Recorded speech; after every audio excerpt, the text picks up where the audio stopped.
আসসালামু আলাইকুম।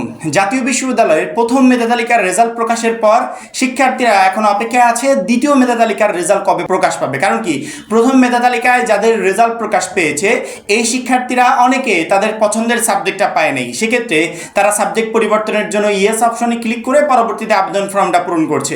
দ্বিতীয় মেধা তালিকার রেজাল্ট যখন প্রকাশ পাবে, যদি এই সমস্ত শিক্ষার্থীদের সাবজেক্ট পরিবর্তন হয়, আদার্স কোনো সাবজেক্ট আসে, তখন তারা জানতে পারবে। এবং সেই সাথে যারা পাশ করার পরও কোনো কলেজের জন্য মনোনীত হয়নি, অর্থাৎ যে 80% শিক্ষার্থী জাতীয় বিশ্ববিদ্যালয়ে ভর্তি পরীক্ষায় পাশ করেছে সবাই কিন্তু কলেজ পায়নি, অর্থাৎ পাশ করার পরও পছন্দের কলেজটা পায়নি, তারাও অপেক্ষায় আছে দ্বিতীয় মেধা তালিকার রেজাল্ট কবে দিবে। অর্থাৎ দ্বিতীয় মেধা তালিকার রেজাল্ট প্রকাশ পেলে আমরা একমাত্র জানতে পারবো যারা কলেজ পায়নি তারা কোন কলেজের জন্য সিলেক্ট হয়েছে, কোন সাবজেক্ট পেয়েছি, এবং প্রথম পর্যায়ে কলেজ পাওয়ার পরও পছন্দের সাবজেক্ট পায় নাই, এদের সাবজেক্ট পরিবর্তন হলো কিনা, এই টোটাল ইনফরমেশনগুলো দ্বিতীয় মেধা তালিকার রেজাল্ট প্রকাশ পেলেই একমাত্র আমরা জানতে পারবো।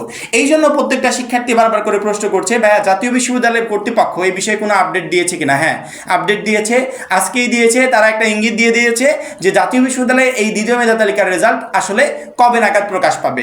এই মুহূর্তে একটু স্ক্রিনের দিকে খেয়াল করো, আমি ডেইলি নিউজ ক্যাম্পাসের একটু আগে প্রকাশিত নিউজটা দেখছিলাম, সেখানে তারা ক্লিয়ার করে বলে দিয়েছে জাতীয় বিশ্ববিদ্যালয়ে ভর্তির দ্বিতীয় মেধা তালিকা কবে যা জানা যাচ্ছে।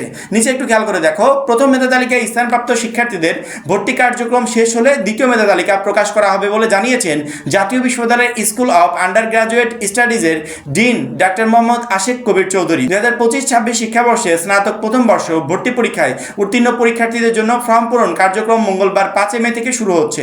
অনলাইন ভর্তির ফর্ম পূরণ কার্যক্রম চলবে আগামী 17 মে পর্যন্ত।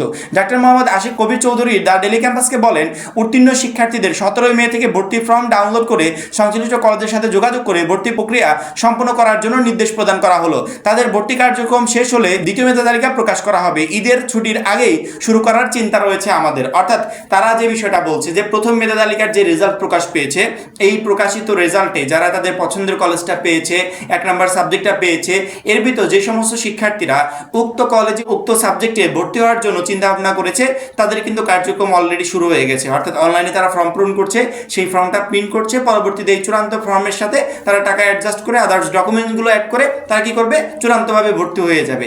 এই প্রথম পর্যায়ের যারা সুযোগ পেল, এই শিক্ষার্থীদের চূড়ান্ত পর্যায়ে ভর্তি শেষ হওয়ার পর তার পরবর্তীতে দ্বিতীয় মেধা তালিকার রেজাল্ট প্রকাশ পাবে এবং দেন দ্বিতীয় মেধা তালিকার শিক্ষার্থীদের চূড়ান্ত পর্যায়ের ভর্তি কার্যক্রমগুলো শুরু হয়ে যাবে। অর্থাৎ কোনো শিক্ষার্থী যদি মনে করে যে সে তার সাবজেক্টটা পরিবর্তন করবে বা পরিবর্তনের জন্য আবেদন করেছে, তাকে দ্বিতীয় মেধা তালিকার রেজাল্ট অবধি অপেক্ষা করতে হবে।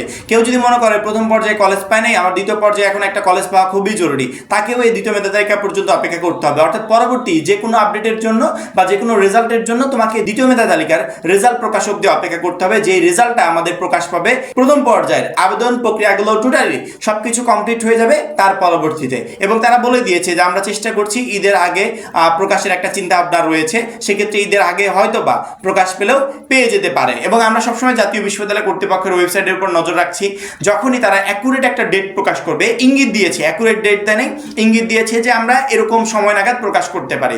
যখনই তারা অ্যাকুরেট ডেট দিবে তৎক্ষণাৎ ভিডিওর মাধ্যমে আমরা তোমাদেরকে জানিয়ে দিব যে শিক্ষার্থীরা এই যে জাতীয় বিশ্ববিদ্যালয় কর্তৃপক্ষ অ্যাকুরেট একটা ডেট দিয়েছে, এই ডেট মতো তোমাদের রেজাল্টটা প্রকাশ হবে। সেক্ষেত্রে আমার মনে হয় প্রত্যেকটা শিক্ষার্থী এই প্রথম পর্যায়ের কার্যক্রমগুলো শেষ হওয়া অবধি অপেক্ষা করা উচিত। কারণ কি, প্রথম পর্যায়ের কার্যক্রমগুলো শেষ না হলে তোমাদের দ্বিতীয় পর্যায়ের রেজাল্টটা প্রকাশ পাবে না। এবং এই রেজাল্ট রিলেটেড যে কোনো আপডেটের জন্য বা ভর্তি রিলেটেড যে কোনো আপডেটের জন্য আমাদের সোহেল অ্যাডমিশন গাইড চ্যানেলটা অবশ্যই সাবস্ক্রাইব করে রাখবে এবং পরবর্তী সকল ভিডিওর উপর নজর রাখবে, যাতে যখন যে ভিডিওটা আমরা আপলোড করি সাথে সাথে তোমার কাছে চলে যায়। সবাই ভালো থাকবে, সুস্থ থাকবে, আল্লাহ হাফেজ।